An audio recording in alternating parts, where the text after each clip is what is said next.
ay hindi niya sila pipigilan sa paggawa ng anumang nais nilang gawin. Sino ang hindi pipigil? Ang Yahweh?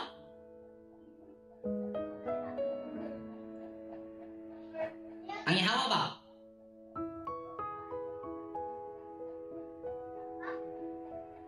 Ulitin ko, at sinabi ni Yahweh Elohim, si Elohim ang may sabi nito, ayon sa salaysay ni Moses, sila ay isang bayan at may isang wika para sa kanilang lahat. At ito ang pinangarap niyang gawin. Yang gawin yung mga tao. At si Yahweh ang may sabi. At ngayon ay hindi niya sila pipigilan sa paggawa ng anumang nais nilang gawin. Sino may sabi nito? Karugtong, si Moses o ang Yahweh? Yahweh pa rin.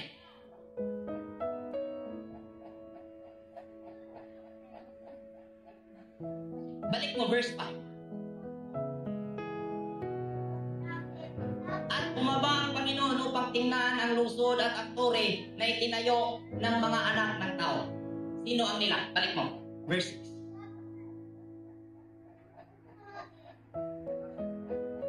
Ngayon ay hindi niya sila pipigilan. Ang niya dito ay sigilan. Ang niya dito ay ang tao.